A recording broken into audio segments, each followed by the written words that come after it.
అల్లరి గోపి అద్భుత యాత్ర. ఈ చిన్నపిల్లల కథని రచించిన వారు శ్రీ వారణాసి సత్యనారాయణమూర్తి గారు.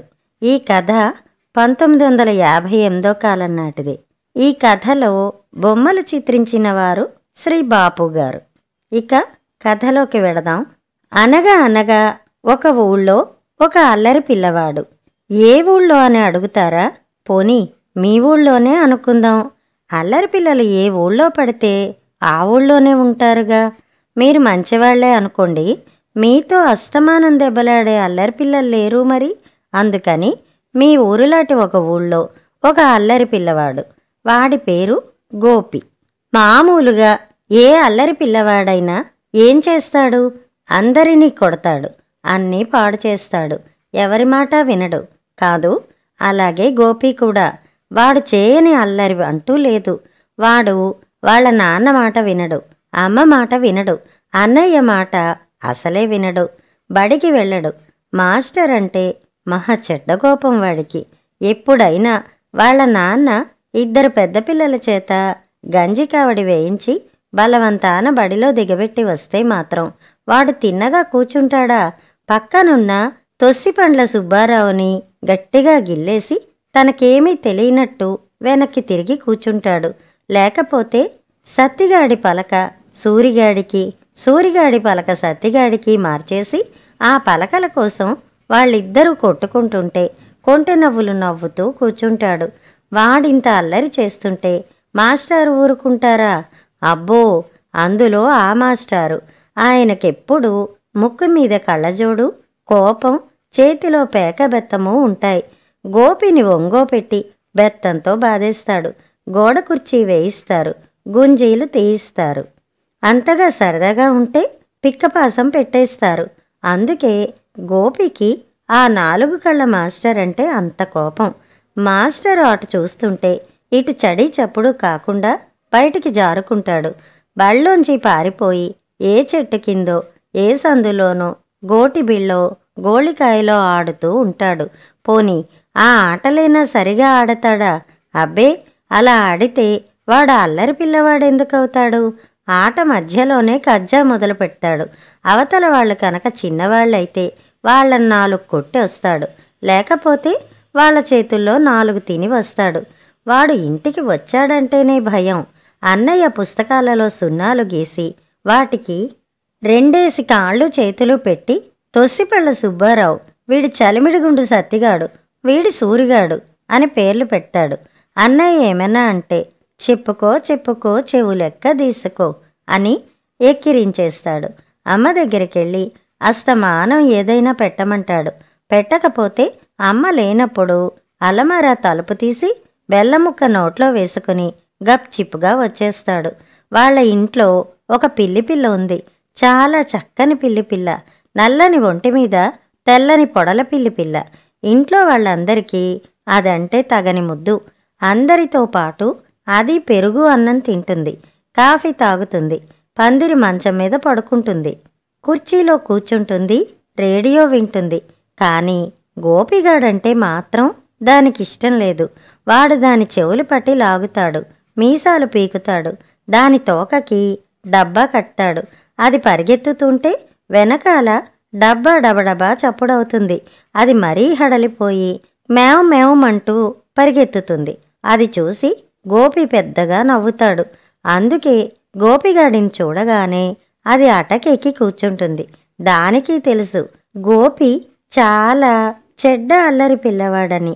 వాడు ఒకరోజు ఏమి చేశాడనుకున్నారు? ఎంత అల్లరి పిల్లవాడైనా అల్లరి చేసేందుకు ఏదో ఒకటి ఉండాలి కదా. ఆ వేళ అల్లరి చేసేందుకు గోపికి ఏమీ దొరకలేదు. ఆడుకుందామని వీధిలోకి పోతే అక్కడ రావి చెట్టు కింద ఆడుతున్న కుర్రాళ్ళు వాడిని చూసి దూరం నుంచే నీకు మాకు కావు కావు అని బుగ్గలు కొట్టుకుని వెళ్ళిపోయారు. పోనీ బడిలో అల్లరి చేద్దామని బయలుదేరితే గుమ్మంలోనే ఎదురయ్యారు మాస్టారు బ్రహ్మరాక్షసుళ్లా బెత్తం తీసుకుని. గిరుక్కున తిరిగి ఇంటికి వచ్చేశాడు గోపి. ముందు తనకు నాన్న కొనిపెట్టిన కొత్త పుస్తకాలు చక్కగా చించి పోగుపెట్టాడు. తర్వాత పలక బలపం కలిపి చితక్కొట్టి నూరి గుండ చేశాడు. పళ్ళపొడిగా పనికి వస్తుందని కాగితంలో పొట్లం కట్టాడు. సరే, ఇది అయిపోయింది. ఇంకేం చెయ్యాలి? ఆ అన్నట్టు అన్నయ్య పుస్తకాలున్నాయి, అవి దాచేస్తాను అన్నయ్యకి కనపడకుండా అని లేచాడు. కానీ అన్నయ్య తనవన్నీ అలమారాలో పెట్టి తాళం పెట్టేసుకున్నాడు. గోపికి కొండంత కోపం వచ్చింది అన్నయ్య మీద. రాయి పట్టుకొచ్చి తాళం మీద గట్టిగా కొట్టాడు. కానీ తాళం ఊడిరానంది. అల్లరి గోపి తల అడ్డంగా ఊపి వంటింటికి దారి తీశాడు. అమ్మ చీపురు కట్ట తీసుకుని తరుముకొచ్చింది. పెంపుడు పిల్లి పిల్లని, దాదా పిల్లి పిల్ల, నీకు మంచి తాయిలం పెడతాను అని పిలిచాడు. కానీ అది అటక మీద కూర్చుని పొట్ట నాక్కుంటుంది. ఆ పని తొందరలో అది వాడి కేసైనా చూడలేదు. గోపికేమీ తోచలేదు. తన గదికి తిరిగి వచ్చాడు. హఠాత్తుగా వాడికి కనిపించింది అందమైన రెక్కల సీతాకోకచిలుక. పచ్చని రెక్కల మీద రంగురంగుల చుక్కలు, చుట్టూ నల్లని అంచులు వచ్చి కిటికీలో వాలింది. గోపి ముందుకు దూకాడు పట్టుకుందామని. అమ్మా అన్నాడు. వాడి గడ్డం చితికింది. సీతాకోకచిలుక ఎగిరిపోయింది. మళ్ళీ వచ్చి వాలింది గోడ మీద. మళ్ళీ ఎగిరాడు గోపి. మళ్ళీ పడ్డాడు. నడ్డి నొప్పి పెట్టేటట్టు అమ్మా అన్నాడు, ఇంకా కొంచెం దీర్ఘం తీస్తూ. సీతాకోకచిలుక వాడి ముక్కు మీదుగానే ఎగిరి వెళ్ళి మంచం కూడ మీద వాలింది. గోపికి దాన్ని నలిపేద్దామన్నంత కోపం వచ్చింది. మెల్లగా మంచం ఎక్కి చల్ల చల్లగా చెయ్యి చాపి చటుక్కున పట్టుకున్నాడు సీతాకోకచిలుకని. విలవిలలాడింది సీతాకోకచిలుక. గోపి దాని చేతిలోకి తీసుకుని జేబులోంచి దారం తీశాడు. నన్ను విడిచిపెట్టు, నన్ను విడిచిపెట్టు అని సన్నగా కీచు కంఠంతో అరిచింది సీతాకోకచిలుక. దాని అరుపు మొదట్లో గోపికి వినపడలేదు. తర్వాత వినబడింది. ఆ మాట్లాడుతుంది ఎవరో తెలియలేదు వాడికి. తెల్లబోయి అటూ ఇటూ చూశాడు. నేనే పిలుస్తున్నది సీతాకోకచిలుకని, నన్ను విడిచిపెట్టవు, మంచివాడివి కాదు అని బతిమాలింది రంగురెక్కల సీతాకోకచిలుక. ఓ నువ్వా, నిన్నెందుకు విడిచిపెట్టాలి? నీ మూలంగా నా గడ్డం చితికింది అన్నాడు. నేనేం చేశాను? నువ్వు నన్ను పట్టుకుంటుంటే ఎగిరిపోక ఏం చెయ్యను? నన్ను విడిచిపెట్టవు, నేను మా ఇంటికి పోవద్దు, నన్ను పట్టుకుంటే నీకేం వస్తుంది అని ఏడ్చింది సీతాకోకచిలుక. నీకు దారం కట్టి మా స్నేహితులకి అందరికీ చూపిస్తాను అని గోపి దాని తోకకి దారం ముడయ్యబోయాడు. అయ్యో అయ్యో, చంపెయ్యకు, నన్ను వదులు. నువ్వు నా అంతే ఉంటే నీకు తెలిసేది నేనెంత బాధపడుతున్నానో నువ్వు చేసే పనికి అంది సీతాకోకచిలుక. నీ అంత ఎలా అవుతాను నేను అని అడిగాడు గోపి. అయ్యేటట్టు నేను చేస్తా, విడిచిపెడతావా మరి? నిజంగా నీ అంతే అవుతానా అని మళ్ళీ అడిగాడు గోపి. ఓ, నాకంటే కూడా చిన్నవాడివి అవుతావు చూడు అంది ఆ నల్లంచుల పచ్చరెక్కల సీతాకోకచిలుక. గోపి విడిచిపెట్టేశాడు. సీతాకోకచిలుక బయటికి ఎగిరిపోయింది. కొంచెం సేపటికి మళ్ళీ వచ్చింది వాడి దగ్గరికి. వచ్చి వాడి ఎడమ చెవిలో ఏదో పెట్టింది, కుడి చెవిలోనూ పెట్టింది. వాడి తల చుట్టూ తిరిగింది, మళ్ళీ తిరిగింది, 3 సార్లు తిరిగింది. ఆశ్చర్యం ఉన్నట్టుండి గోపి చిన్నవాడైపోవడం మొదలుపెట్టాడు. వాడి కాళ్ళు, చేతులు, తల కూడా అంతకంతకీ చిన్నవైపోతున్నాయి. ఇది వరకు తాటిపండంత ఉన్న తలకాయ ఇప్పుడు జామపండంత అయిపోయింది. అయ్యో, అప్పుడే రేగుపండంత అయిపోతోంది. వాడి కాళ్ళు, చేతులు గోరుచిక్కుడుకాయలంతైనా లేవు. వాడి కళ్ళు నువ్వు గింజలంతేసి అయిపోయాయి. వాడి నోట్లో ఇప్పుడు ఆవగింజ కూడా పట్టదు, అంత చిన్నదైపోయింది నోరు. ఆశ్చర్యంగా తన కాళ్ళు, చేతులు చూసుకున్నాడు. భయం వేసింది. పెద్దగా అరిచాడు. కానీ వాడి కేక ఇప్పుడు ఎవరికి వినిపిస్తుంది? వాడి గొంతుక కూడా సన్నగా కీచుగా అయిపోయింది. అదిగో, వాడు ఇంకా చిన్నవాడైపోయాడు. వాడి తల ఇప్పుడు చిన్న ఆవగింజంత అయిపోయింది. కళ్ళు నలకల్లా ఉన్నా నల్లగా మెరుస్తూనే ఉన్నాయి. నోరు సూది బెజ్జమంతై ఎర్రగా ఉంది. చేతులు, కాళ్ళు కండచీమ కాళ్ళంతా అయ్యాయి. ఇప్పుడు వాడంతా చేసి అంగుళంలో 6వ వంతు ఉంటాడేమో. ఇంకొక తమాషా ఏమిటంటే వాడు తొడుక్కున్న లాగు చొక్క వాడితో పాటు చిన్నవి కాలేదు. వాడికిప్పుడు అవి చాలా పెద్దవైపోయాయి. అందువల్ల చిన్నవాడైపోవడంతో వాడు తన చొక్కాలోనే ఒక మూల పడిపోయాడు. వాడికి తన చొక్కాలోనే ఉన్నానన్న సంగతి తెలియదు. ఏదో పెద్ద గుడారంలో ఉన్నాననుకున్నాడు. భయంతో అమ్మ నాన్న అంటూ పెద్దగా అరిచాడు. కొంతసేపు ఏడ్చాడు. కాని ఎవరూ రాలేదు. మెల్లగా కళ్ళు తుడుచుకుని లేచి నిలబడ్డాడు. నడవడం మొదలుపెట్టాడు. ఎలాగో పైన ఉన్న ఖాళీ వైపుకి పాకి బయటికి నడిచాడు. ఇదేదో చాలా విచిత్రమైన గుడారమేనే అనుకున్నాడు. నడుస్తుంటే దారిలో వాడికొక పెద్ద గుండ్రని తెల్లని వస్తువు కనిపించింది. ఏమిటిది అని దాన్ని పట్టుకుని దాని చుట్టూ తిరిగాడు. ఏమీ బోధపడలేదు. అయ్యో, ఇది నా బొత్తం అన్నమాట. ఇది నా చొక్కా, నా కాలర్ చొక్కా. ఇదిగో నా కాలరు, నా జేబు. అరే, పెద్ద సంచిలాగుంది. అయ్యో, నేనెంత చిన్నవాడినైపోయానో అని ఆశ్చర్యపోయి అన్నట్టు జేబులో నయా పైసా, పెన్సిల్ ముక్క, శనగపప్పు బద్దలు ఉన్నాయో లేవో చూద్దామనుకున్నాడు. కాని జేబులోకి దారెక్కడ ఉన్నట్టు? అదుగో ఆ వైపున పైకెక్కిపోతే అదే దారి అయి ఉంటుంది అనుకుని అటు నడిచాడు. జేబులోకి పోయి కొంత దూరం వెళ్ళాడు. వాడి నయా పైసా, పెన్సిల్ ముక్క, శనగపప్పు బద్దలు కనపడలేదు. జాగ్రత్తగా నలువైపులా చూశాడు. చివరికి తెలుసుకున్నాడు, ఎదట ఉన్న దూలమే పెన్సిల్ ముక్క అని. ఆ పెన్సిల్ ఎక్కి దాని మీద నుంచి పాకి మొన మీద నుంచి నయా పైసా మీదకి జారాడు సరదా కోసం. నయా పైసా ఇప్పుడెంత ఉందో పెద్ద పళ్ళెమంత ఉంది. దాన్ని ఎత్తుదామని చూశాడు. అది లేవలేదు. బలమంతా ఉపయోగించి కొంచెం లేవనెత్తాడు. ఎక్కువసేపు ఆపలేక కిందకి వదిలేశాడు. ఆ వదిలేయటంలో వాడి కాళ్ళు దాని కింద ఇరుక్కుపోయాయి. అయ్యో, నా కాళ్ళు నలిగిపోతున్నాయి, నన్ను పైకి తీయండి అని అరిచాడు. ఎవరూ వాడిని బయటికి లాగేందుకు రాలేదు. ఎలాగో మెల్లగా తన కాళ్ళు తనే యువతలకు లాక్కుని పక్కనున్న శనగపప్పు గుట్టలో ఒక బద్ద మీద కూర్చున్నాడు. ఇక్కడ కూర్చుని ఏం చేస్తాను, బయటికి పోతేనే మంచిది అని మళ్ళీ ప్రయాణం సాగించాడు. కొంతసేపటికి చొక్కా మీద నుంచి దిగి మంచం మీదకి వచ్చాడు. మంచం చివరకు నడిచి కిందకి చూశాడు. కళ్ళు తిరిగినట్టయింది. అమ్మ బాబోయ్, ఎంత ఎత్తు ఉందో ఈ మంచం, పడిపోతే ఏమన్నా ఉందా అని కంగారుగా వెనక్కి తగ్గాడు. గది 4 గోడలకేసి చూశాడు. గోడలు చాలా పెద్దవైపోయినట్టు, చాలా దూరం వెళ్ళిపోయినట్టు కనిపించాయి. ఇప్పుడు అమ్మ, నాన్న, అన్నయ్య వాళ్ళు ఎలా ఉంటారో, వాళ్ళు నన్ను కనుక్కోగలుగుతారో లేదో అనుకున్నాడు. ఎప్పుడు ఇలాగే ఉండిపోను కదా, ఇలాగే ఉండిపోతే ఎలా? ఇంతలో పెద్ద చప్పుడైంది. ఎగిరిపడ్డాడు గోపి. ఏమిటి, పెద్ద పులే? బాబోయ్, పెద్ద పులే! అయ్యో కాదు, పిల్లి, పిల్లి, పెంపుడు పిల్లి. అది మంచం మీదకి దూకింది. గోపికి తమాషా తోచింది. ఒసే పిల్లి పిల్ల, నేనెక్కడ ఉన్నానో కనుక్కోవే అని అరిచాడు గోపి. పిల్లి పిల్ల గుండ్రని గుడ్లు మరింత గుండ్రం చేసి చూసింది. మేవ్ మేవ్ మంది. చివరికి గోపిని చూసింది. ఏదో పురుగు కాబోలననుకుని తిందామని ఎదుటికి దూకి పంజాతో పట్టుకోబోయింది గోపిని. వాడు పక్కకు పరిగెత్తాడు. ఏమిటే పిల్లి పిల్ల, నన్నే పట్టుకుంటున్నావు? నేను గోపినే, జాగ్రత్త అని కేక వేశాడు గోపి. కాని పిల్లి పిల్లవాడి బెదిరింపులేమీ లెక్కపెట్టినట్టు లేదు. నోరు తెరిచి కూరలు సాచి మీదకి వచ్చింది. ఇదేమిటి, నన్ను చంపేసేటట్టుందే బాబోయ్ అనుకుని గోపి అటూ ఇటూ పరిగెత్తడం మొదలుపెట్టాడు. భయంతో గడగడ వణికిపోతూ వాడిని పట్టుకుని తినేయాలని చూస్తుంది పిల్లి పిల్ల. గోపి త్వరగా పరిగెత్తి జేబులో దాక్కున్నాడు. పిల్లి పిల్ల తన ముందు కాలు జేబులోకి దూర్చింది. గోపి పంచ ప్రాణాలు అరచేతిలో పెట్టుకుని పెన్సిల్ ముక్క వెనక నక్కి కూర్చున్నాడు. ఇంతలో అదృష్టవశాత్తు గోపి అమ్మ పిల్లి పిల్లని పిలిచింది. అది మియావ్ మియావ్ అంటూ పరిగెత్తుకుపోయింది.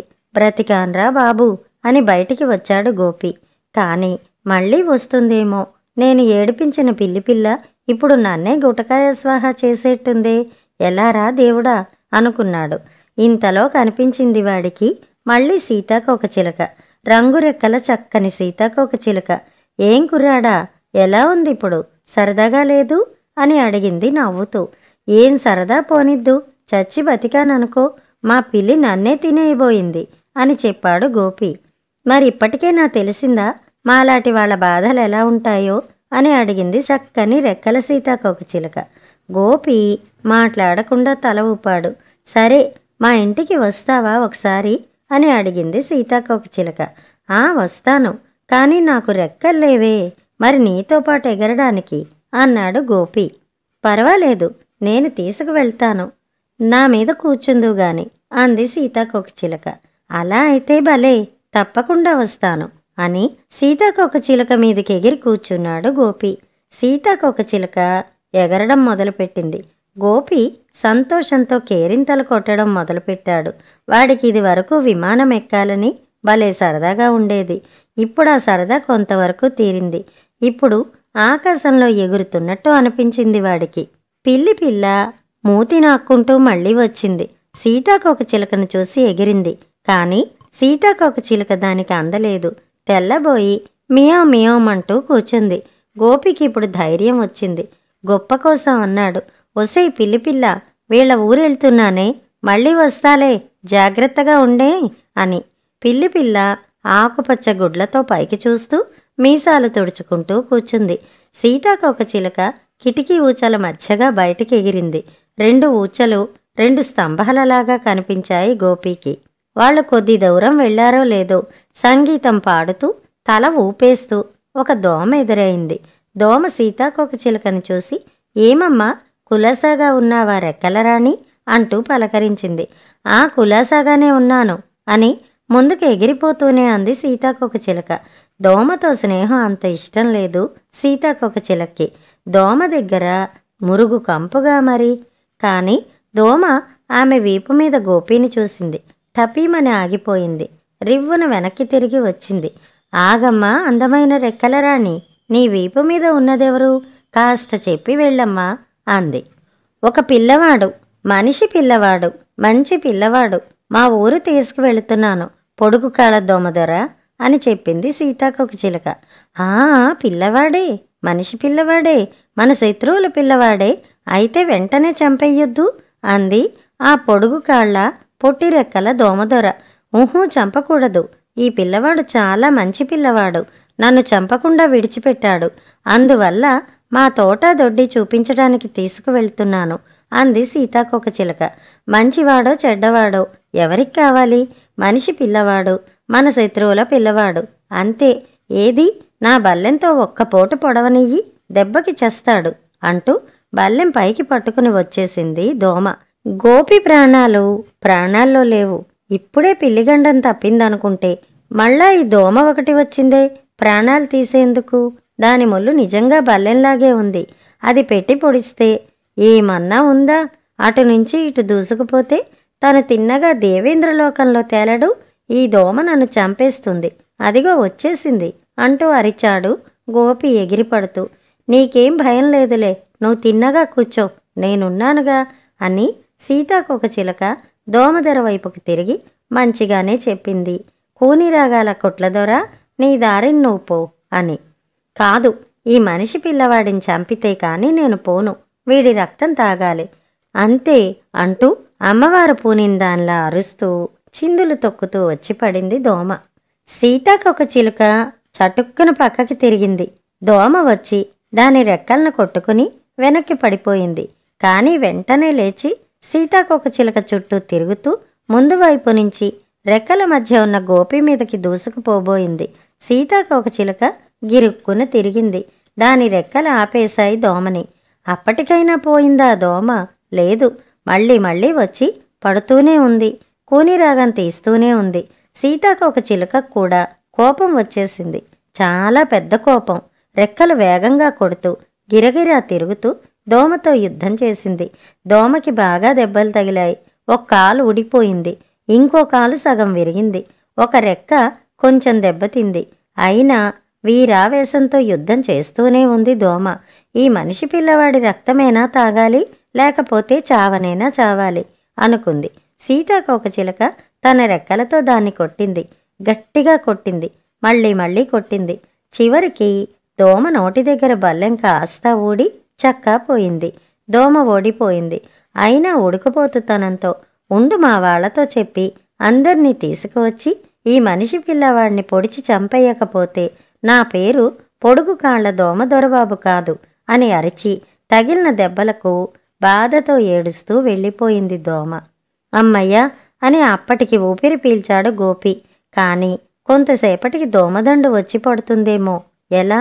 ఇప్పుడు అన్నీ గండాలుగానే ఉన్నాయి అన్నాడు గోపి. భయం లేదులే, రాత్రి పడితే గాని దోమదండు బయలుదేరదులే, పగలంతగా తిరగవు దోమలు. అవి బయలుదేరేటప్పటికి నువ్వు మీ ఇంటికి తిరిగి వచ్చి మళ్ళీ మామూలు వాడివైపోయి దుప్పటి ముసుగు తన్ని గుర్రు పెడుతూ ఉంటావు కదా, అప్పుడు దోమదండు నిన్నేం చేస్తుంది అని ధైర్యం చెప్పింది సీతాకోకచిలుక. సీతాకోకచిలుక ముందుకు ఎగిరింది. అప్పుడే హాయిగా గాలి, గుమగుమలాడుతున్న చల్లగాలి తగులుతోంది గోపీకి. సీతాకోకచిలుక ఆనందంతో ఊగుతూ ఎగురుతూ పోతోంది. గోపీకి కూడా ప్రాణం లేచి వచ్చింది. అప్పటి వరకు ఉన్న భయం పోయి చేతులు ఎగరవేస్తూ సంతోషంగా నవ్వడం మొదలుపెట్టాడు. తోట వచ్చేసింది, మా ఊరు వచ్చేసింది అంది సీతాకోకచిలుక. గుమగుమలెక్కువయ్యాయి. రకరకాల సంగీతం వినిపిస్తోంది. తేనెటీగలు హడావిడిగా పరిగెత్తుతున్నాయి. ఘీం అంటూ కందిరీగలు తిరుగుతున్నాయి. సీతాకోకచిలుకలు ఎన్నో రంగులవి, ఆకుపచ్చ చీరలవి, తెలుపు పసుపు చీరలవి, రకరకాల అందమైన చీరలవి తిరుగుతున్నాయి. చెట్ల మీద పూలు, గులాబీ పూలు, పారిజాత పూలు, గన్నేరు పూలు, మల్లెపూలు, జాజి పూలు, సన్నజాజి పూలు, చేమంతి పూలు, పొగడ పూలు, మందార పూలు, ఒకటేమిటి ఎన్ని రకాలో. తేనె హోటళ్లు పెట్టి అందర్నీ పిలుస్తున్నాయి. మంచి మంచి తేనెలు, భలే భలే తేనెలు, రండి తాగండి అంటూ. పూలు నల్ల అంచుల పచ్చరెక్కల సీతాకోకచిలుకని చూశాయి. రారా రెక్కలరాణి, రారా అందాల రాణి, మా పుప్పొడి కాస్త పూసుకో, మా తేనె కాస్త తాగిపో అని అన్నీ ఒక్కసారిగా పిలవడం మొదలుపెట్టాయి. కాస్త తేనె కాఫీ పుచ్చుకుందామా అంది సీతాకోకచిలుక. అలాగే అన్నాడు గోపి. తేనె కాఫీ అనేసరికి నోరూరింది వాడికి. సీతాకోకచిలుక దగ్గరలో ఉన్న మందార పువ్వు చెట్టు దగ్గరికి వెళ్ళి ఇక్కడ కూర్చుందాం అని ఒక పువ్వు మీద వాలింది.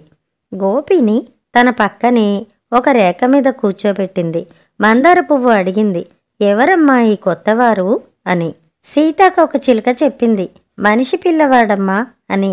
మంచిది అని చెప్పి మందార పువ్వు ఇద్దరి మీద కొంచెం పన్నీరు చల్లింది.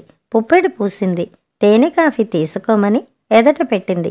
సీతాకోకచిలుక తాను తాగి గోపిని కూడా తాగమంది. ఎలా ఉంది ఈ కాఫీ అని అడిగింది. చాలా బాగుంది అన్నాడు గోపి. మరి కాస్త తీసుకుంటావా అంది సీతాకోకచిలుక. మొహమాట పడకండి, మరి కాస్త తీసుకోండి అంది మందార పువ్వు కూడా. చాలు చాలు, ఇక నా కడుపు పట్టదు అన్నాడు గోపి. ఇప్పుడు వాడి పొట్ట చిన్నదైపోయిందిగా అందుకు. అయితే మనమేమీ ఇవ్వనక్కర్లేదు ఈ తేనె కాఫీ తీసుకున్నందుకు అని సీతాకోకచిలుక చెవిలో గొణిగాడు గోపి. అక్కర్లేదు, ఇక్కడ అంతా ఊరికేనే. ఎటొచ్చి మనం వీళ్ళిచ్చిన పుప్పొడి ఇంకొకరికి, వాళ్ళిచ్చింది మరొకరికి తీసుకుపోయి ఇస్తూ ఉండాలి. ఆ పని చేసేటట్టయితే కావలసినప్పుడల్లా తేనె కాఫీ తాగవచ్చు. ఇక పోదామా అని లేచింది సీతాకోకచిలుక. గోపిని మళ్ళీ వీపు మీదకెక్కించుకుని మందార పువ్వు అందించిన పుప్పొడి తీసుకుని బయలుదేరింది. మరొక మందార పువ్వు దగ్గరికి వెళ్ళింది. అంతకు ముందు తెచ్చిన పుప్పొడి ఆ పువ్వుకిచ్చి ఆ పువ్వు నుంచి కొత్త పుప్పొడి తీసుకుని మరలా తేనె త్రాగి గోపి చేత కూడా బలవంతం చేసి తాగించి బయలుదేరింది. మళ్ళీ తోటలో తిరుగుతున్న సీతాకోకచిలుకలన్నీ నల్ల అంచెల పచ్చరెక్కల సీతాకోకచిలుక ఎవరినో తీసుకువస్తుందని చూసి ఆమె చుట్టూ మూగాయి. ఎవరీ కొత్తవారు, ఏ ఊరు అని అడిగాయి అవన్నీ. పచ్చరెక్కల సీతాకోకచిలుక గోపిని గురించి చెప్పింది. మంచిది, నాతో ఒకసారి రండి కొత్తవారు, తేనె కాఫీ తాగి వద్దాం అని ప్రతి సీతాకోకచిలుక బలవంతం చేయడం మొదలుపెట్టింది గోపిని. ఇక తాగలేను, ఇప్పటికే చాలా ఎక్కువైపోయింది అన్నాడు గోపి. సరే సెలవు, ఇంకొకసారి కలుసుకుందాం అని ఎవరి దారిన అవి వెళ్ళిపోయాయి ఆ సీతాకోకచిలుకలు. నల్ల అంచుల పచ్చరెక్కల సీతాకోకచిలుక ముందుకు సాగింది. ఇదిగో మా ఇల్లు వచ్చేసింది అంది. ఏది అన్నాడు గోపి ఆశ్చర్యపోతూ. ఈ చెట్టే, మాకు వేరే ఇల్లంటూ ఏమీ ఉండవు. నువ్వు కాసేపు ఆ ఆకు మీద పడుకో, నేను ఈ ఆకు మీద పడుకుంటాను అని చెప్పి సీతాకోకచిలుక ఒక ఆకు దులిపి చక్కగా పక్క వేసి పడుకోమంది గోపిని. విశాలంగానే ఉందే ఈ పక్క అనుకుని గోపి ఆ ఆకు మీదే వాలి పడుకున్నాడు. పక్క ఆకు మీద సీతాకోకచిలుక రెక్కలు ముడుచుకుని నిద్రపోయింది. 5 నిమిషాల్లోనే మళ్ళీ లేచి గోపిని కూడా లేపింది. మళ్ళీ తిరుగుదామా అంది. తిరుగుదాం అన్నాడు గోపి. వాడు పైకి చూసేసరికి ఆ చెట్టు మీదే 2 గొంగళి పురుగులు కనిపించాయి. అవేమిటి? ఆ రాక్షసి పురుగులు ఒళ్ళంతా ముళ్లతో గొంగళి పురుగులేనా అని అడిగాడు.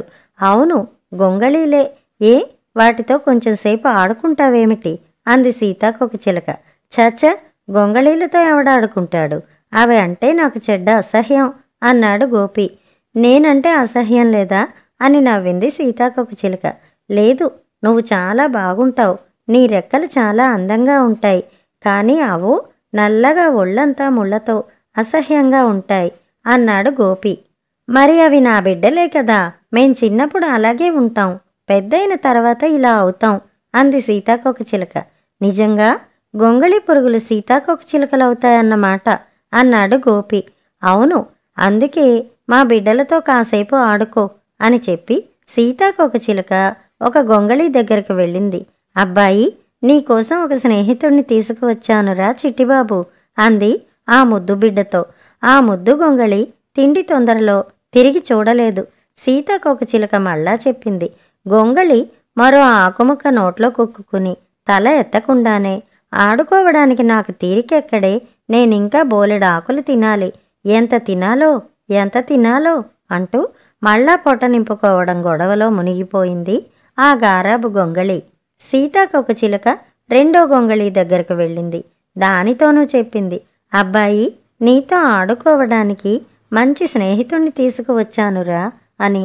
ఆ గొంగళి చటుక్కున కింద ఉన్న ఇంకో కొమ్మ పట్టుకుని దానిమీదే సర్దుకుని ఇట్టే గుర్రు పెట్టడం మొదలుపెట్టింది.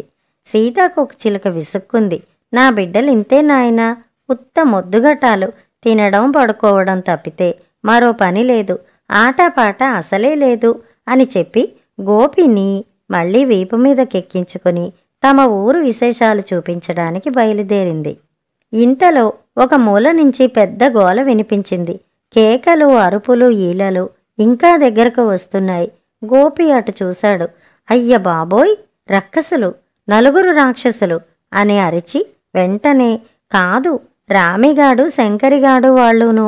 ఒరేయ్ రామిగా, శంకరిగా, సుబ్బిగా, సాంబిగా, నన్ను కనుక్కోలేరు రోయ్ మీరు, కొత్త రకం విమానం మీద ఎగురుతున్నాను చూడండి రోయ్ అని కేకలేశాడు గోపి సంతోషంతో.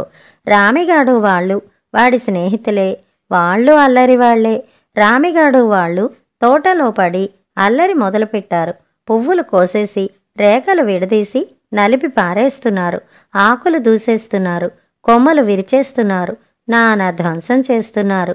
ఉన్నట్టుండి శంకరిగాడు గోపి ఉన్న సీతాకోకచిలుకను పట్టేసుకున్నాడు. సీతాకోకచిలుక గోపితో చెప్పింది. నా మీద నుంచి దూకేయ్ దూకేయ్, లేకపోతే నిన్ను కూడా చంపేస్తాడు అని. గోపి దూకేశాడు. కాళ్ళు విరుగుతాయేమోననుకున్నాడు, కాని కిందకు తేలికగానే పడిలేచాడు. శంకరిగాడు సీతాకోకచిలుక నల్లంచల పచ్చరెక్కలు పీకి కింద పడేశాడు. నల్లంచల పచ్చరెక్కల సీతాకోకచిలుక రెక్కలు పోగొట్టుకుని కింద గోపి పక్కనే పడింది. ఇప్పుడది నల్లంచల పచ్చరెక్కల సీతాకోకచిలుక కాదు, అందాల రాణి కాదు, వట్టి పురుగు మాత్రమే అయిపోయింది. బాధతో విలవిల కొట్టుకుంటున్న పురుగు. అది చూసి గోపి చాలా బాధపడ్డాడు. ఏమి చేయాలో తోచక పక్కనే నిలబడి కళ్ళనీళ్లు పెట్టాడు. బాధపడుతూనే మూలుగుతూనే సీతాకోకచిలుక గోపితో అంది. త్వరగా పక్కకి పరిగెత్తు, వాళ్ళు మళ్ళీ ఇటే వస్తున్నారు, వాళ్ల కాళ్ల కింద పడి చచ్చిపోతావు, పరిగెత్తు, త్వరగా పరిగెత్తు. గోపి సమయానికి పక్కకు పరిగెత్తాడు. కాని లేకపోతే రామిగాడు వాళ్ళ కాళ్ల కింద పడి పచ్చడైపోను. రామిగాడు రెక్కలు పోయిన చిలక మీద నుంచే నడిచిపోయాడు. అయ్యో అయ్యో అని అరిచాడు గోపి. దగ్గరకు పరిగెత్తుకు వెళ్ళి చూశాడు. ఆ పురుగు 2 నిమిషాల ముందు వరకు నల్లంచల పచ్చరెక్కల సీతాకోకచిలుక ఇప్పుడు కొన ఊపిరితో ఉంది. గోపికి ఏడుపొచ్చింది. ఏడవకబ్బాయి, చూసావా మా కష్టాలు, ఎప్పటికప్పుడు చావు మా మీదకి వస్తూనే ఉంటుంది. నువ్వింకెప్పుడు మాలాంటి చిన్న ప్రాణాల్ని బాధ పెట్టవు కాదు, మంచి పిల్లవాడుగా ఉంటావు కాదు అంటూనే చచ్చిపోయింది మా నల్లంచుల పచ్చరెక్కలు పోయిన సీతాకోకచిలుక. దానికోసం ఏడ్చేవారెవరూ లేరు గోపి తప్ప. గోపి మాత్రం చాలా ఏడ్చాడు. తనను మోసుకు వచ్చిన సీతాకోకచిలుక, దోమదాడి నుంచి రక్షించిన రంగురెక్కల రాణి, తేనెలు తాగించిన అందాల రాణి ఇక లేదు. నల్లంచుల పచ్చరెక్కలు ఒక పక్కన పడి ఉన్నాయి. పురుగు ఒక పక్క కదలకుండా పడి ఉంది. గోపి కొంతసేపటికి కళ్ళు తుడుచుకున్నాడు. కింద రాలిన 4 గులాబీ రేకులు ఈడ్చుకు వచ్చాడు. నల్లంచుల పచ్చరెక్కల సీతాకోకచిలుక మీద కప్పివేశాడు. విచారంతో ముందుకు నడిచాడు. తోటలో శంకరిగాడు వాళ్ళు ఇంకా అల్లరి చేస్తూనే ఉన్నారు. వాళ్లను చూసేసరికి గోపికి మండుకు వచ్చింది. దగ్గరకు పరిగెత్తి వెళ్ళి, ఒరేయ్ వెధవల్లారా, నేను రేపు మీ పని పట్టించకపోతే చూడండిరా అని అరిచాడు. అక్కడ దొరికిన ఒక పుల్ల తీసుకుని శంకరిగాడి కాళ్ల మీద కొట్టటం మొదలుపెట్టాడు. శంకరిగాడికి ఈగవాలినట్టు కూడా లేదు. గోపి వాడి కాలు ఎక్కి గట్టిగా కరిచాడు. ఏదో చీమ కుట్టింది రోయ్ అని శంకరిగాడు కాలు గట్టిగా విదిలించాడు. గోపి దూరంగా గడ్డిలో పడ్డాడు. ఆ గడ్డిలో నుంచి బయటికి రావడానికి చాలాసేపు పట్టింది వాడికి. రామిగాడు వాళ్ళు అల్లరి చేస్తూ ఏం చేశారంటే, ఒక కరివేప పువ్వులో తేనె పుచ్చుకుంటున్న ఒక కందిరీగను చెదరగొట్టారు. దానికి కోపం వచ్చింది. అది వెళ్ళి తన వాళ్ళ నలుగురిని వెంట పెట్టుకుని వచ్చింది. అన్ని కందిరీగలు ఖీమ్ అంటూ అల్లరి పిల్లల మీదకి రివ్వున వచ్చి పడ్డాయి. దాంతో రామిగాడు వాళ్ళు భయంతో పరిగెత్తడం మొదలుపెట్టారు. ఒకళ్ల మీద ఒకళ్ళు పడుతూ లేస్తూ తలకాయలు డీడికి కొట్టుకుంటూ ఇటు వంగుని అటు వంగుని పరిగెత్తుతున్నారు. వాళ్ళ గడ్డాలు చితికాయి, తలకాయలు బొప్పి కట్టాయి, మోచేతులు మోకాళ్ళు కొట్టుకుపోయాయి. 4 నిమిషాలలో వాళ్ళు తోట ఖాళీ చేసి పారిపోయారు. గెలిచామన్న గర్వంతో వెనక్కి వచ్చింది కందిరీగల దండు. తోటలోని చెట్లు, పూలు, పురుగులు, తేనెటీగలు వగైరాలన్నీ భలే భలే కందిరీగల దండుకి జై అని అరిచాయి. గోపికి కందిరీగలంటే చాలా భయం. కానీ వాడు కూడా ఇప్పుడు వాటిని మెచ్చుకోకుండా ఉండలేకపోయాడు. గట్టిగా కుట్టి తరమవలసింది. వెధవలకి తగిన శాస్తి అయి ఉండును అనుకున్నాడు. ఏమి చేయటానికి తోచక దగ్గర ఉన్న ఒక చిన్న మొక్క మీదకి ఎగబాకి 2 కొమ్మలు కలిసే చోట కాళ్ళు వేలాడేసుకుని కూర్చున్నాడు. ఇక ఏం చేయాలని ఆలోచించడం మొదలుపెట్టాడు. వాడి పని ఇప్పుడు పెద్ద చిక్కులో పడింది. తనని తీసుకువచ్చిన సీతాకోకచిలుక చచ్చిపోయింది. తననింక ఇంటికి తీసుకు వెళ్లే వాళ్ళెవరు? ముందు తను మామూలు వాడుగా కావడమో, ఇలాగే అంగుళంలో 6వ వంతు మనిషిగా ఉంటే ఎంత ప్రమాదం అని అనుకుంటూనే ఉన్నాడు. ఇంతలో వాడి మీద ఏదో నీడ పడింది. పైకి చూశాడు. ఒక పెద్ద పక్షి పిచ్చుక వాడికేసే వస్తోంది. గోపి మొక్క మీద నుంచి దూకేసి ఎండాకుల కింద దాక్కున్నాడు. పిచ్చుక వాడి కోసం వెతికి వెతికి వెళ్ళిపోయింది. ఇదిగో ఇలాగే ఉంటుంది. ఇంతే ఉంటే ఏ నిమిషంలోనైనా చచ్చిపోవచ్చు. అమ్మ నాన్న వాళ్ళు తన కోసం బెంగపెట్టుకోరు, అన్నయ్య కూడా బెంగపెట్టుకుంటాడు. ఇలా అనుకోగానే గోపికి వెంటనే మామూలు వాడైపోయి ఇంటికి వెళ్ళిపోవాలనిపించింది. కానీ వెళ్ళడమెలా? అటు పోతున్న తేనెటీగల్ని పిలిచాడు. తర్వాత వస్తాన్లే, తొందర పని మీద పోతున్నాం, అవతల అవిసె పువ్వుల నూనె బోలెడంత కోటకు చేర్చవలసి ఉంది అంటూ ఆగకుండానే ఎగిరిపోయాయి అవి. సీతాకోకచిలుకల్ని అడిగాడు. మీ ఇంటికి రావడం మాకు భయం. పైగా మాకు నిన్ను మామూలువాడిగా చేసే మంత్రం రాదు. అందరికీ తెలియదా మంత్రం? ఏ ఇక్కడ బాగుండలేదు నీకు? కావలసినంత తేనె తాగొచ్చు, పుప్పెడు పూసుకోవచ్చు, సరదాగా తిరుగుతూ ఉండొచ్చుగా అన్నాయి రంగురంగుల సీతాకోకచిలుకలు. గోపికి చాలా ఆశ్చర్యం వేసింది. వీటికెప్పుడు అపాయమే. ఏ నిమిషంలో చచ్చిపోతాయో ఎవరూ చెప్పలేరు. అయినా ఎన్నడూ ఏడుస్తున్నట్టు కనపడవే?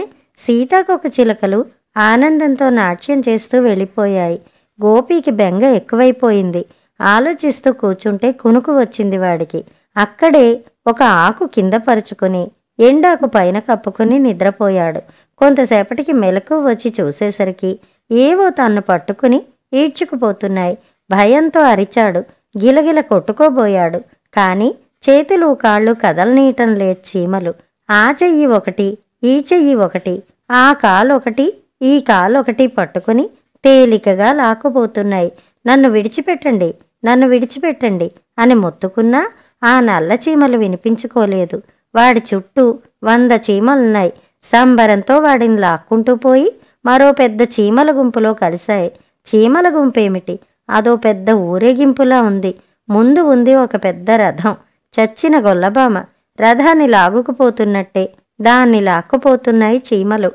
కొన్ని చచ్చిన గొల్లభామ మీద ఎక్కి మిగతా వాటిని కేకలు వేస్తున్నాయి. త్వరగా లాగండి అంటూ. ఈ చీమలు పెద్ద రథం వెనకాల చిన్న రథంలా గోపిని ఈడ్చుకుపోతున్నాయి. ఈ చీమలు నన్ను తీసుకుపోయి కాస్త కాస్త చొప్పున కొరుక్కు తినేస్తాయి.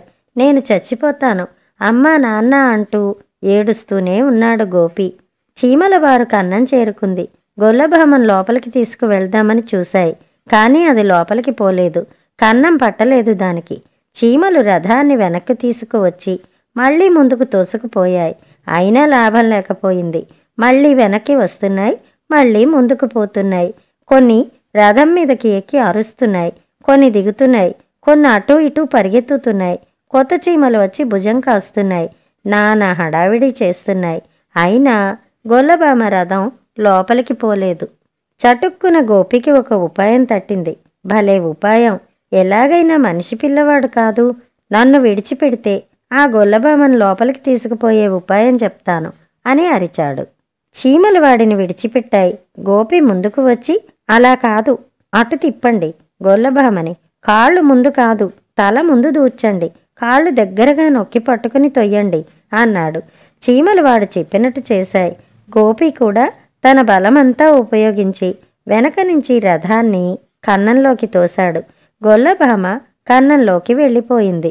చీమలన్నీ సంతోషంతో గంతులు వేశాయి, చిందులు తొక్కాయి. గోపిని చాలా మెచ్చుకున్నాయి. మా ఇంట్లోకి రా, మాతో పాటు ఉందువుగాని అన్నాయి గోపితో. నేను మా ఇంటికి పోవాలి అన్నాడు గోపి. నన్ను మా ఇంటికి తీసుకువెళ్ళగలరా? నేను మామూలు వాడిని అయ్యేటట్టు చెయ్యరు అని అడిగాడు. నిన్ను మామూలు వాడిగా చేసే మంత్రం మాకు తెలియదే. మీ ఇంటికి తీసుకువెళ్ళమంటే తీసుకువెళ్తాం గాని మేం మీ ఇంటికి చేరుకునేసరికి రాత్రి గడిచి తెల్లవారవచ్చు అన్నాయి చీమలు. సరే అయితే వస్తాను అని బయలుదేరబోయాడు గోపి. ఉండు, కాస్త పలహారమైనా తీసుకో, నిన్ను ఊరికే పంపించటం మాకు మంచిది కాదు అని చెప్పి లోపలికి వెళ్ళి చేతుల నిండా ఏదో పెట్టుకుని వాడికి పెట్టాయి. ఏమిటిది అని అడిగాడు గోపి. ఇప్పుడు లోపలికి తీసుకువెళ్ళామే గొల్లభామ, దానిలోదే, తిను, చాలా బాగుంటుంది అన్నాయవి. క్యాక్! అసహ్యం, నేను గొల్లభామని తింటానా అన్నాడు గోపి. అయితే బెల్లం తింటావా పోనీ అని అడిగాయవి. తింటానన్నాడు గోపి. అవి లోపలికి పోయి బెల్లం తెచ్చి గోపికి పెట్టాయి. నీకు ఆకలి వేసినప్పుడల్లా ఇక్కడకు వస్తూ ఉండు, కావలసినంత బెల్లం పెడతాం అని చెప్పి సాగనంపాయి చీమలు గోపిని. గోపి మళ్ళీ మెల్లగా తోటలో తిరగడం మొదలుపెట్టాడు. వాడికి ఎదురుగా ఏదో వస్తోంది. దాన్ని చూసి కంగారుగా ఒక గడ్డి పరక చివరికి ఎగబాకాడు, ప్రాణాలు అరచేతిలో పెట్టుకుని. అది తాచుపాము. తిన్నగా వాడివైపే వచ్చింది. వాడి పక్కగానే, వాడినేమీ చేయకుండానే ఎదరకు పాకిపోయింది. తాచుపాము ఇప్పుడు తననేమీ చేయదని ధైర్యం కలిగి గోపి గడ్డి పరక దిగి వచ్చాడు. తాచుపాము వెళ్ళిన వైపే వెళ్ళాడు. తాచుపాము ఒక మల్లెపొద కింద దూరింది. గోపి దగ్గరికి వెళ్ళి చూశాడు. తాచుపాము ఆ పొద కిందే చుట్టుకుని పడుకుంది. గోపి వెనక్కి వచ్చాడు. అప్పుడే చూశాడు సరోజని. సరోజ గోపి వాళ్ళ పక్క ఇంటి పిల్ల. ఎర్రగా బుర్రగా బాగుంటుంది. 2 జడలు వేసుకుని బంతిలాగా ఎగురుతుంది. సరోజ అంటే గోపికి చాలా ఇష్టం. సరోజ మల్లెపూలు కోసుకుందుకు ఎగురుకుంటూ వస్తోంది. సరోజను చూడగానే గోపికి చాలా సంతోషం వచ్చింది. సరోజను ఆడించేందుకు ఒక తమాషా చేద్దామనుకున్నాడు వాడు. కాని మల్లెపొద కింద తాచుపాముందే. సరోజ దగ్గరికి వస్తే కాటయ్యదు. అయ్యో ఎలా అనుకుని, సరోజ ఇట్రాకు, ఇక్కడ పెద్ద తాచుపాముంది అని అరిచాడు. కాని సరోజ ఎగురుతూ మల్లెపొద దగ్గరికే వచ్చేస్తోంది. గోపికి ఏమీ తోచలేదు. నెత్తిమీద 4 గట్టిగా ముట్టుకుని ఆలోచించాడు. తోచింది. పరిగెత్తుకు వెళ్ళి ఒక సన్న పేడు తీసుకువచ్చి సరోజ వస్తుంటే సరిగా ఆమె అడుగు వేసే చోట నిటారుగా పెట్టాడు ఆ పేడుని. సరోజ కాలిలో ఆ పేడు గుచ్చుకుంది. అబ్బా, ముళ్ళు గుచ్చుకుంది అని ఏడుస్తూ వెనక్కి వెళ్ళిపోయింది సరోజ. ఆమెకు ప్రమాదం తప్పిపోయింది. తానే చేశాడు ఈ గొప్ప పని అని పొంగిపోయాడు గోపి. కాని ఇంకెవరైనా తోటలోకి వస్తే అమ్మే రావచ్చు, అన్నయ్య రావచ్చు, తెలియకుండా తాచుపాము దగ్గరకంటా వెళ్ళవచ్చు. వెళితే ఇంకేముంది, పాము కాటేస్తుంది. అయ్యో, ఎలా ఇక్కడ తాచుపాముందని అందరికీ తెలియచేయటం? తెలియకపోతే ఎవరైనా వచ్చి తాచుపాము కాటుకి చచ్చిపోవచ్చే. అయ్యో, తను త్వరగా ఇంటికి పోవాలి, వెంటనే పోవాలి. పైగా చీకటి పడే వరకు ఉంటే తప్పకుండా దోమలదండు వచ్చి తన్ను పట్టుకుని పొడిచి పొడిచి చంపేస్తుంది. త్వరగా ఈ తోటలోంచి వెళ్ళిపోవాలి. తను త్వరగా మామూలు వాడైపోవాలి. కానీ ఎలా? పోనీ ఎలాగైనా సరే ఇంటికి పోదామని ఇంటివైపుకు నడవడం మొదలుపెట్టాడు. నిమిషానికో అడుగు, 2 అడుగులు పోగలుగుతున్నాడు. దారిలో కనిపించాడు సాలీడు రాక్షసుడు. 2 కొమ్మల మధ్య దారాలతో చక్కని ఇల్లు కట్టుకుని మధ్యన కూర్చున్నాడు సాలీడు రాక్షసుడు. గోపీని చూడగానే, రా నాయనా రా, ఏమీ తోచక పిచ్చెత్తినట్టుంది. నీలాంటి స్నేహితుడి కోసం చూసి చూసి నా కళ్ళు కాయలు కాసిపోయాయి. ఇప్పుడు నిన్ను చూసి చల్లబడ్డాయి. రా బాబు, నీకు మంచి మంచి పలహారాలు పెడతాను అన్నాడు సాలీడు ఎంతో ప్రేమ ఉట్టిపడిపోతున్నట్టు. అప్పో, నేను రాను. నీ కబుర్లు నాకు తెలుసు. నీ ఇంట్లోకి వచ్చిన వాళ్ళెవ్వరూ మళ్ళీ బయటికి రారు. చల్లగా చంపుకు తినేస్తావు అన్నాడు గోపి. నిన్ను నేనెందుకు తింటాను నాయనా? కాసేపు సరదాగా కబుర్లు చెప్పుకుందాం రమ్మంటే నన్ను ఇలాంటి మాటలంటావా? పెద్దవాళ్ళని ఇలా అనవచ్చునా బాబు అన్నాడు సాలీడు. గోపి ఒకటి అడిగాడు. నన్ను మామూలు వాడిగా చేసే మంత్రం నీకు తెలుసునా అని. ఓ, దగ్గరకు రా, చెవిలో చెబుతాను. నిన్నేమీ చెయ్యను. ఒట్టు, ఎంత ఒట్టు కావలిస్తే అంత ఒట్టు అన్నాడు సాలీడు. అయినా గోపికి సాలీడు దగ్గరికి వెళ్ళడానికి ధైర్యం చాలలేదు. కొంచెం సేపు ఆగి తర్వాత వెళ్దాం అనుకున్నాడు. ఇంతలో ఒక తేనెటీగ అటు ఎగురుతూ పొరపాటున సాలీడు ఇంట్లోకి వచ్చి పడింది. దారాలు తగిలి ఆగిపోయింది. కాలికో దారం తగులుకుంది, మెడకో దారం చుట్టుకుంది. హహహా అంటూ భయంకరంగా నవ్వాడు సాలీడు రాక్షసుడు. తేనెటీగ భయంతో కొట్టుకోసాగింది. అది కొట్టుకుంటున్న కొద్దీ మరి కాస్త చిక్కుకుపోయింది దారాలలో. అంత తొందర ఎందుకమ్మా, నేను వస్తున్నానుగా విడిపించడానికి అంటూ సాలీడు నవ్వుతూ ముందుకు వచ్చాడు. దగ్గరకు వచ్చి తేనెటీగ చుట్టూ తిరుగుతూ గబగబా దాన్ని కట్టేయటం మొదలుపెట్టాడు. తేనెటీగ అయ్యో అయ్యో అంటూ ఏడ్చింది. ఇదంతా చూస్తున్న గోపికి కోపం ఆగలేదు. ఆగు సాలీడు రాక్షసుడా అని అరిచాడు. పక్కకు పరిగెత్తికెళ్ళి ఒక పొడవాటి గట్టి పుల్ల తీసుకువచ్చాడు. ఆ పుల్ల తీసుకునే మెల్లగా మొక్క మీదకి పాకి ఆ పుల్లతో కొమ్మకి కట్టి ఉన్న ఒక దారం తెంపేశాడు. సాలీడు కొంప ఒక పక్కకు ఒరిగిపోయింది. గోపి త్వరగా 2వ దారం కూడా తెంపేశాడు. సాలీడు ఇల్లు కిందకి వేలాడడం మొదలుపెట్టింది. సాలీడు కిందకి జారిపడ్డాడు. సాలీడు రాక్షసుడు కోపంతో రంకెపెట్టాడు. ఓరి దుర్మార్గుడా, నా కొంప కూలగొట్టావురా, ఉండు నిన్ను అక్కడే పొడిచి చంపేయకపోతే అంటూ పరిగెత్తుకు రాసాగాడు. 8 కాళ్లతో గబగబా నడుస్తూ. గోపి మొక్క కిందకి జారి పుల్ల చేతిలో పుచ్చుకుని నిలబడ్డాడు. సాలీడు విసురుగా వచ్చాడు. గోపి పుల్ల ఎదురుగా పెట్టాడు. సాలీడు వచ్చి పుల్ల మీద పడ్డాడు. పుల్ల గుచ్చుకుని అబ్బా అంటూ వెనక్కి తగ్గాడు. వెంటనే మళ్ళీ ముందుకు వచ్చాడు గోపి. ఆ రాక్షసుణ్ణి దగ్గరికి రానిచ్చి చటుక్కున పక్కకు ఎగిరాడు. సాలీడు తన విసురులో ఎదరికి వెళ్ళిపోయాడు. గోపి పక్కనుంచే ఆ పుల్లతో సాలీడు కాళ్ల మీద గబగబా గట్టిగా కొట్టేయటం మొదలుపెట్టాడు. సాలీడు 8 కాళ్లలో ఒక కాలు విరిగిపోయింది. వాడు బాధతో అరుస్తూ మరింత కోపంతో వెనక్కి తిరిగి మళ్ళీ మీదకి వచ్చాడు. గోపి పుల్ల ఎదురుగా పెట్టాడు. సాలీడు పోయాడు. కానీ ఈసారి గోపి చేతిలో పుల్ల కాస్త పుటుక్కన విరిగిపోయింది. భలే, ఇప్పుడెక్కడికి పోతావు అంటూ మీదకి వచ్చేశాడు సాలీడు. గోపి పరిగెత్తడం మొదలుపెట్టాడు. సాలీడు తరుముకు వస్తున్నాడు. దగ్గరకు వచ్చేశాడు. బాగా దగ్గరకు వచ్చేశాడు. అదిగో అదిగో పట్టేసుకున్నాడు. లేదు, గోపికి మరో పుల్ల దొరికింది. త్వరగా ఆ పుల్ల తీసుకుని ఎదిరించాడు. సాలీడు కొంచెం వెనక్కి తగ్గాడు. గోపి ఆ పుల్లతో సాలీడు నోట్లో పొడిచాడు. సాలీడు ఆ కంగారులో వెల్లకిలా పడిపోయాడు. గోపి ఆ పుల్ల తీసుకుని సాలీడును అదే పనిగా బాదడం మొదలుపెట్టాడు. అబ్బా అబ్బా అని అరిచాడు సాలీడు. ఎలాగో మళ్ళీ మామూలుగా పడి పారిపోవటం మొదలుపెట్టాడు. గోపి ఆ రాక్షసుణ్ణి తరిమి తరిమి కొట్టాడు. సాలీడు గూడులో చిక్కుకుపోయిన తేనెటీగను విడిపించడానికి హుషారుగా వెనక్కి వచ్చాడు గోపి రొమ్ములు విరుచుకుంటూ. చేతిలో పుల్లతోనే సాలీడు ఇంటిని ధ్వంసం చేసేశాడు. తేనెటీగ కట్టిన దారాలన్నీ తెంపి పారేశాడు. తేనెటీగ ప్రాణంతో బయటపడింది. గోపికి ఎన్నో దండాలు పెట్టింది. నువ్వు నన్ను బ్రతికించావు, చాలా మంచివాడివి, మా ఇంటికి రావు అని అడిగింది తేనెటీగ. అలాగే వస్తాను, కానీ తర్వాత నువ్వు నన్ను మా ఇంట్లో దిగబెట్టించాలి, నన్ను మామూలు వాడిని అయ్యేటట్టు చెయ్యాలి అన్నాడు గోపి. ఇంట్లో దిగబెట్టి వస్తాను, కానీ నిన్ను మామూలు వాడినిగా చేయలేను.